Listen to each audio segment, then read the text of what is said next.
Hey, Bobby Leitz here again. Some of the basic fundamentals of squats that we're going to teach today and how it applies and why it's important to maybe the sport that you're doing today. It's important really to form a nice round foundation for lifting, and also something that's going to take you years into the sport and make sure you like it and how it applies. So with the help of Zach here, we're going to do some of the basic setups on squat to make sure that you understand there is some do's and don'ts that are very important. Sometimes they get overlooked. The littlest thing on a squat can be the last time you do it and may not proceed further into it. So Zach, approach the bar.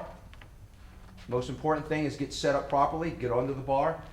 So there are two lifts that you're going to do. Number one, the first lift will be done in a series where you're going to get under the bar, both feet together, and your first lift is going to be a vertical lift up. Go ahead. You're going to take 2 steps back. 1 step, 2 step, you're set. No more steps than that. You shouldn't have to do any more than that. Especially when the weight gets heavier, it'll be more of a problem. You'll thank me later. But the reality is here, you got your feet set, you're in the proper position. You want about a 4-degree turn on your feet on the outside. It helps your hips get developed and your adductors set. When you go down, Zach's going to keep his head up, his chin kind of parallel to the ground. Go ahead and descend. When you go descend, the first thing you're looking for is that to go back. So go back up for me. So the first thing that's going to come back will be the rear end.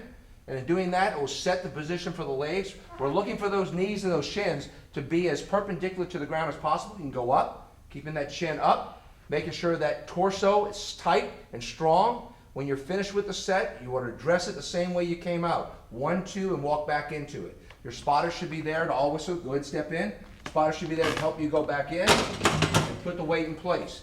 The biggest problem that we see with a lot of people doing squats is that they'll let their knees go over their toes. You may get away with that for a little while, but eventually those knees are going to go out on you. And what I mean by that, Zach, can you do with this weight, can you do this demonstration the wrong way? Is that fair? And then we'll do that. Go ahead. Now I'll show you, this is what I see most of the time from people that are not paying attention to their form. Chin up, and then what they'll do is they'll let their knees, just kind of do it a little bit. There you go, right there, that first movement. So what he lacked was, that wasn't the first thing that moved backwards. His knees were the first things that went down. Those knees cannot recover at this point. Good, thank you, Zach, appreciate it. Put it back in. So important to understand, that is one of the biggest problems you have with doing squats.